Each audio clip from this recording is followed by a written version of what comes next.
নমস্কার বন্ধুরা, কুকিং মম চ্যানেলে আপনাদের সবাইকে স্বাগত জানিয়ে আজকের ভিডিও শুরু করছি। আজকে এই রং বিরঙ্গা সাবুর পাঁপড়গুলো আমি ঘরেই বানিয়ে নিয়েছি। এই পাঁপড়গুলো বানাতে আমি কিন্তু আর্টিফিশিয়াল কালার ব্যবহার করিনি। আপনারা দেখতে থাকুন, আশা করি আপনাদের ভালো লাগবে। প্রথমেই আমি এখানে একটা বাটিতে সাবু নিয়ে নিয়েছি। এগুলো কিন্তু বড় সাগুগুলোকে আমি ভালো করে আগে ধুয়ে নিয়ে আসলাম। এখন একটু জল দিয়ে ভিজিয়ে রেখে দিলাম, একটু ভিজতে থাকুক, ততক্ষণে আমি বাদবাকি কাজগুলো সেরে নেব। এখানে পালং শাক নিয়ে নিয়েছি কিছু, একটা বিট নিয়ে নিয়েছি আর একটা গাজর নিয়ে নিয়েছি। এখন একটা বড় বাটি নিয়ে নিলাম, গাজরটাকে আমি গ্রেট করে নেব। এরকম করে গ্রেট করে নিয়ে গাজরটার মধ্যে একটু নুন মাখিয়ে দিলাম। নুন মাখিয়ে দিলে গাজরটা নরম হয়ে যাবে আর গাজর থেকে রস বেরিয়ে আসবে। এখন একটা পাতলা কাপড় নিয়ে নিয়েছি আর নিচে বাটি নিয়ে নিয়েছি।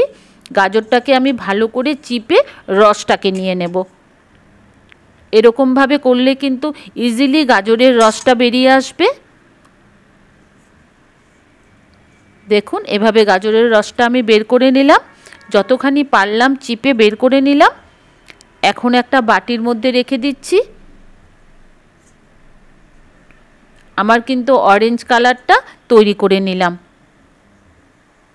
এটা রেখে দিলাম। এখন আমি আবার গ্রেট করে নিলাম বিটটা গ্রেট করে বিটটা কাপড়ের মধ্যে ঢেলে দিয়ে তারপরে আমি এখানে একটু নুন মাখিয়ে নিচ্ছি। এই নুনটা কিন্তু দিতে হবে, তাহলে সবজিটা দিয়ে জলটা একটু বেশি পরিমাণে বেরোবে। তারপরে আবার আমি এরকম নুনটা মাখিয়ে দিয়ে চিপে নেব। বিটেরও রসটা বের করে নিলাম, এটাও তৈরি করে রেখে দিলাম। আমার লাল কালারটা তৈরি হয়ে গেল। এখন নিয়ে নিয়েছি পালং শাকটা আমি ছোট ছোট করে আগে কেটে নেব।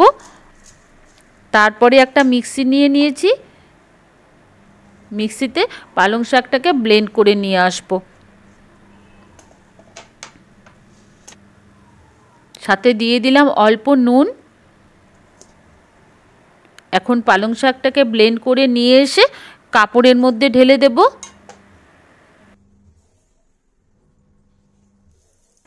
এখন চিপলে পরে কাপড় থেকে কিন্তু রসটা বেরিয়ে আসবে। আমি সবুজ কালারটা তৈরি করে নিলাম এভাবে। এখন আমি সব কালারগুলো তৈরি করে নিয়েছি। তারপরে আমি সাগুটাকে নিয়ে নিলাম। এটার মধ্যে জল ভিজিয়ে রেখে দিয়েছিলাম, তাই জলটাকে আমি ফেলে নিয়ে আসলাম। এখন চামচে করে অল্প অল্প করে এই রসগুলোর মধ্যে সাবুটাকে দিয়ে দেব। প্রথমে আমি গাজরের রসে দিয়ে দিলাম, এখন বিটের রসে দিয়ে দিচ্ছি, তারপরে পালং শাকের রসটার মধ্যে দিয়ে দিলাম। আমি শুধুমাত্র নুন দিয়েই পাঁপড়টাকে বানিয়েছি, আপনারা চাইলে কিন্তু এখানে মশলাও ব্যবহার করতে পারেন। আর বাদবাকি কিছুটা সাদা রং আছে, সেটা আমি রেখে দিলাম। ওটাকে আমি আর কোনো রসে দিলাম না, একটু চামচ দিয়ে ডুবিয়ে দিলাম যাতে রসটা ভালোভাবে সাগুগুলোর মধ্যে ঢুকে যায়। এখন আরেকটা ছোট বাটি নিয়ে নিয়েছি। আমি যে সাদা রং রেখে দিয়েছিলাম সাগুটা, সেটা দিয়ে দিলাম এখানে। অল্প জল দিয়ে এটাকে ভিজিয়ে দিলাম আর সাথে একটু নুন দিয়ে দিলাম। এখন নুনটাকে ভালো করে এই সাগু আর জলের মধ্যে মিশিয়ে দিয়ে ঢাকা দিয়ে ঠিক 4 ঘন্টার জন্য রেখে দিতে হবে। এটা বড় সাগু, তাই ভিজতে কিন্তু 4 ঘন্টা সময় লাগবে। এখন আমি 4 ঘন্টা পর আপনাদের দেখাচ্ছি। দেখুন কীরকম ভিজেছে, একদম কিন্তু সাগুটা নরম হয়ে গেছে।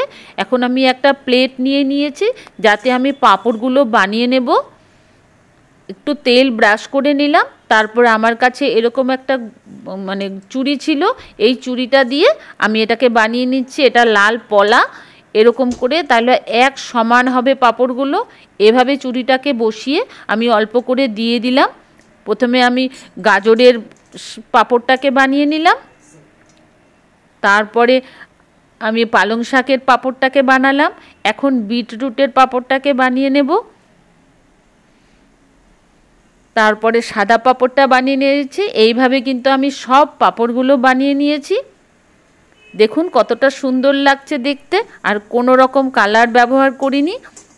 এখন আমি একটা বাটির মধ্যে জল মানে ফুটতে দিয়েছিলাম। জলটা যখন ফুটে গেছে তখন গ্যাসটাকে একদম কমিয়ে দিয়ে এই পাঁপড়ের প্লেটটাকে বসিয়ে ওপর থেকে ঢাকা দিয়ে ঠিক 10 মিনিটের জন্য ভাপিয়ে নিয়েছি, কিংবা যতক্ষণ এই সাবুগুলো মানে স্বচ্ছ না হয়ে যাবে ততক্ষণ ভাপিয়ে নিতে হবে।